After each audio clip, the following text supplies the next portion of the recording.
Hello and welcome to AFM Ready. I'm your host, Kelly Miller, Recruitment Coordinator for the School of Accounting and Finance at the University of Waterloo. And every week we like to focus on a new topic relating to the Accounting and Financial Management program. Today, we'll spend the next 15 minutes talking about a greener future with our brand new Sustainability and Financial Management program.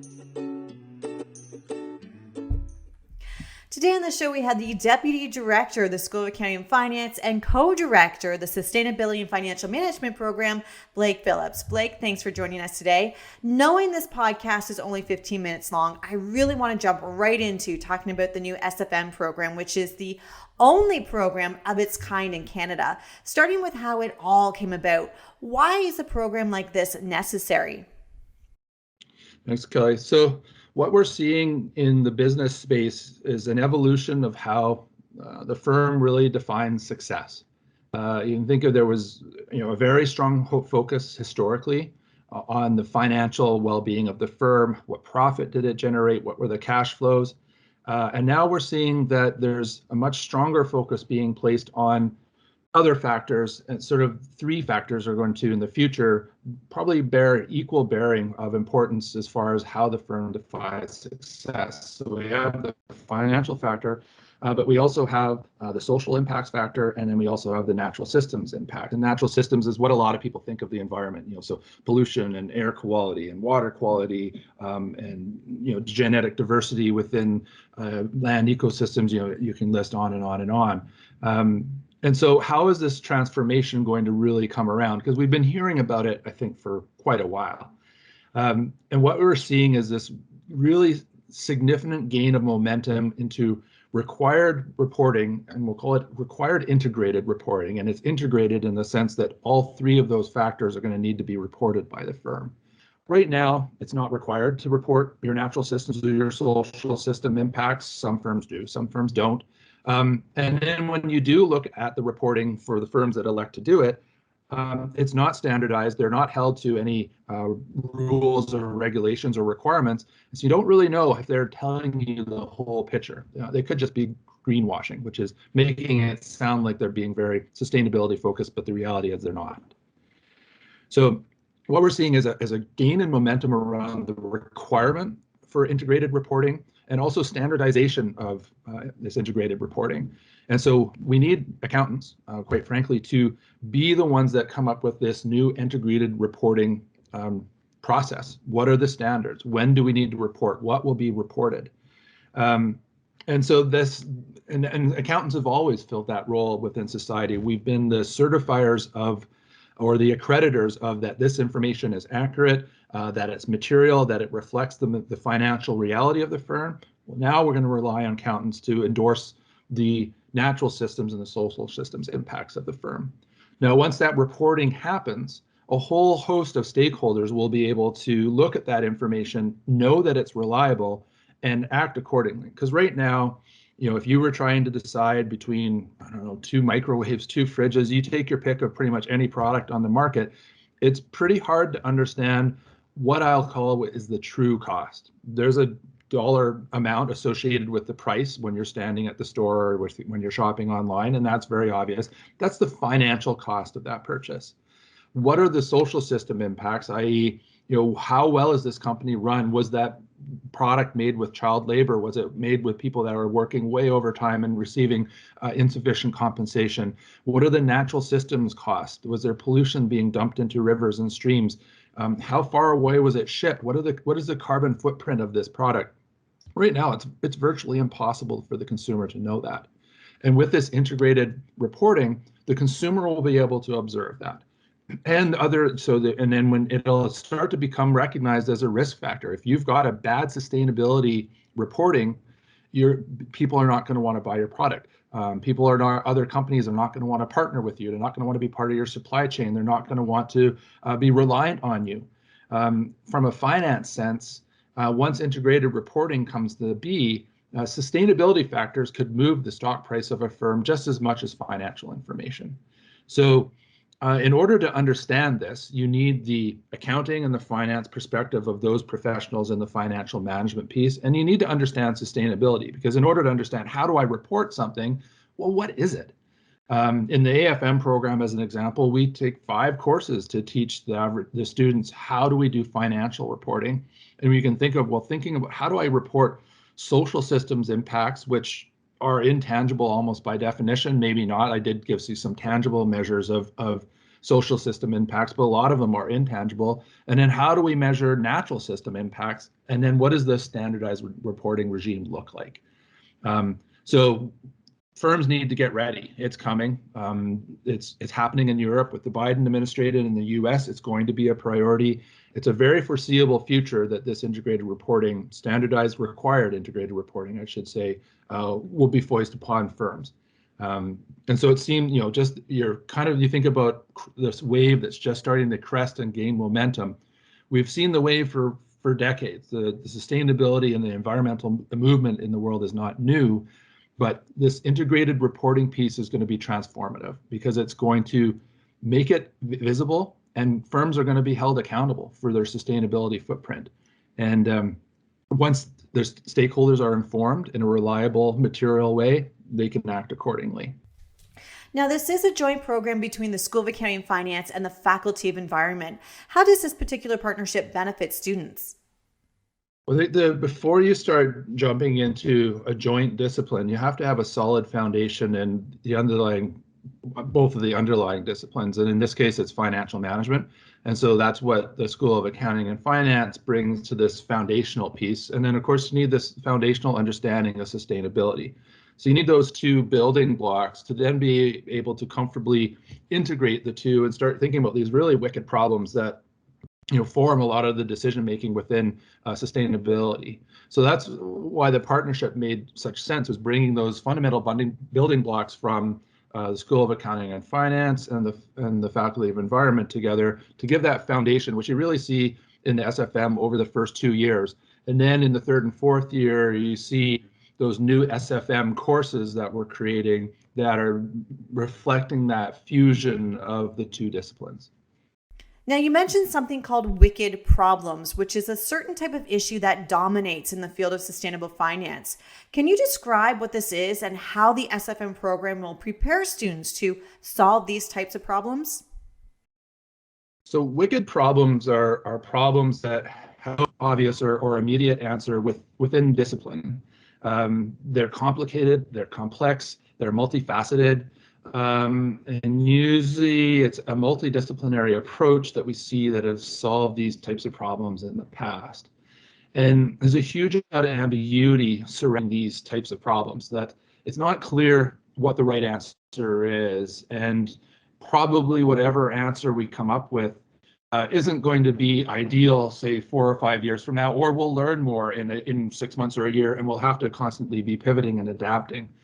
And so we've embedded that into the pedagogical approach of the SFM program, using a lot of problem-based and team-based learning, which is designed to allow the students to develop critical thinking, problem-solving, teamwork, and trying to create diverse teams with unique perspectives so that students can understand how to leverage those unique viewpoints and perspectives in their teams to come up with unique answers. So that's really the pedagogy of the SFM that allows students to develop this ability to critically think, maneuver through ambiguity, make a decision, and then constantly be looping back and thinking about, okay, how do I adapt? So that ambiguity, acceptance, adaptability, and critical thinking are embedded in the pedagogy of the program. Let's take a look at the types of courses that SFM students will be taking. Can you describe maybe 1 or 2 courses and what they'll be learning? Well, for me, I come from a background where I've done both environmental sciences, biological sciences, and then obviously I've studied in finance and economics and in business. There's one course which I think students are going to really enjoy, which is an ecology course where you're actually going to go out and learn how to sample and how to measure pollution levels or the composition of what's in the stream water, that type of thing. So the training in the program ranges from a very fundamental ecological perspective, so that you can, when you see a report come in on what is the composition of that stream water or what is the pollutant flow from that factory, it'll make sense to you because you've actually gone out there and measured it. So you maybe have on one extreme, extremely practical course like that, which is almost 100% applied, all the way to very fundamental and theoretical based courses. Sort of just, how do we restructure a government to more effectively adapt to sustainability? I heard a really cool idea the other day that we don't inherit the world from our ancestors, we're borrowing it from our children. And so as I was sort of creating, we're in the process of creating SFM 101, I thought, how different would our government look like if there was this philosophy that I'm using this world which I've borrowed from my children? How would they have a voice in the government system? Or how could we more effectively reflect that voice in the government system? Or is there a governmental design that would more effectively capture the reality that the legacy that we leave as we live in this ecosystem, which is the world for our time? Should we be infusing more of the future generations into our decision making? And so something highly theoretical like that might be a topic for one segment of a course, and then something extremely practical like stream ecology could be at the other end of the spectrum. Like the AFM program, students in SFM can specialize in standing out by completing one of two career specializations: corporate sustainability or government policy and financial markets. What's the difference between the two specializations, and how do they lead to a professional designation?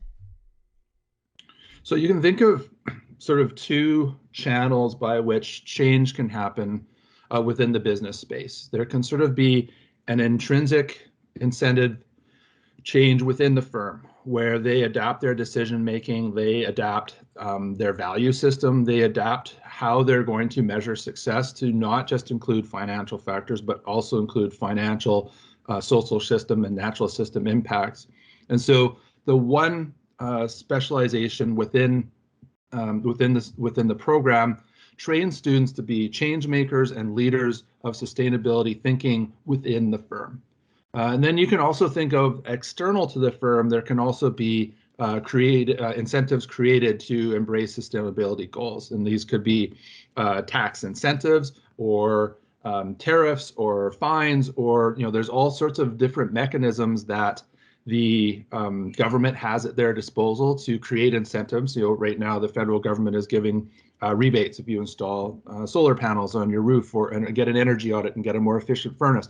So those types of channels you can think of as creating incentives for society to gain sustainability goals. But then you'll also have those external financial markets incentives. If investors value sustainability and they have sustainability expectations, like a diverse board, both on gender and on race, and then by board I mean board of directors, then you'll start to see those happening, whether they're intrinsically motivated or whether they're extrinsically motivated because the firm perceives that, hey, this is what our stakeholders want, regardless of what we value, this is what the world values and we need to respond. So the one channel, the intrinsic motivation that you're working within the firm, that leads to the CPA designation, or can if a student wants to. And the external, which is the government policy and financial markets specialization, leads potentially to a CFA if a student wants to pursue that designation. Certainly, if you combine career specializations with 16 months of paid on-the-job experience through co-op, students will become highly sought-after finance experts with a purpose. What are some of the job positions that students can do during co-op to get the necessary work experience needed to pursue their careers? I think the job opportunities in one way overlap entirely with the AFM. So students that do the SFM, they're doing the same fundamental CPA courses that lead to the CPA designation, and they'll be trained to do any of the jobs that the AFM students currently pursue, and likewise on the finance side.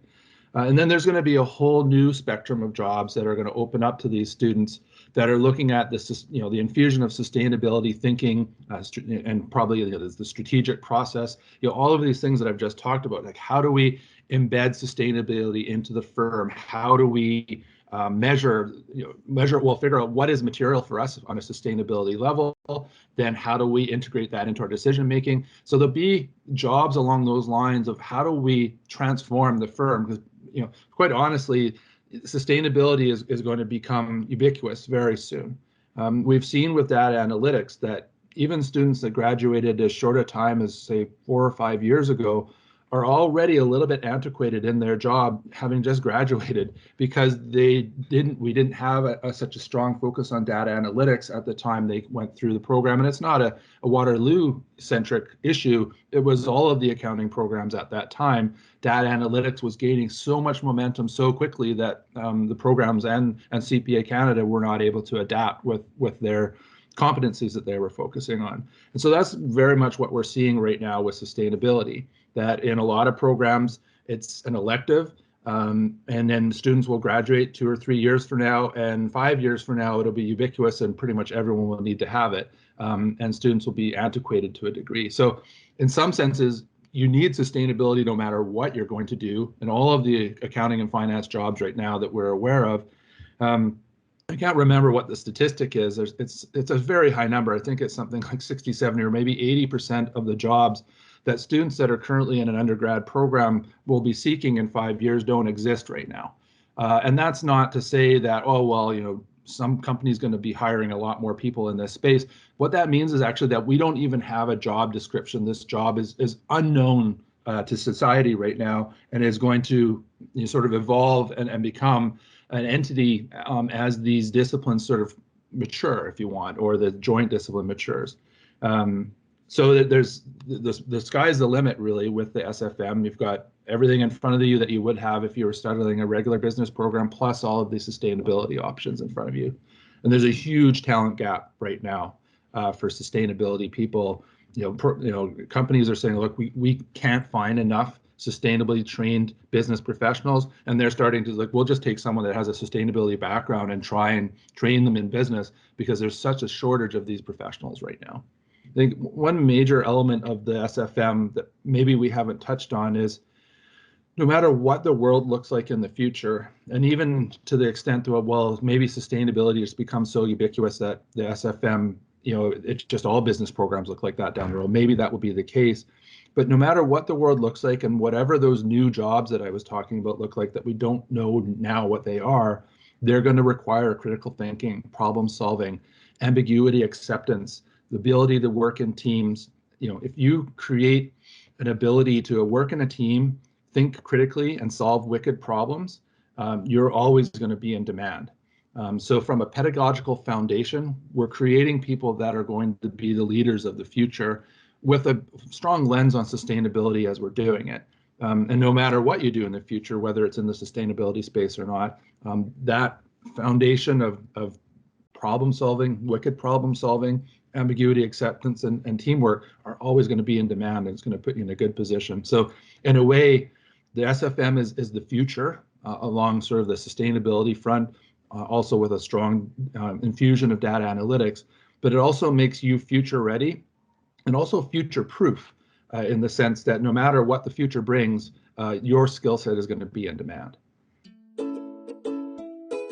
Thanks for listening to our AFM Ready podcast. For more information about the AFM program, you can go to our website at uwaterloo.ca/SAF, or you can always go to our new SAF Future Students website, where you can chat with current students, read student experience blogs, watch tons of videos, plus so much more. All you need to do is click the link in the description box. Until next time.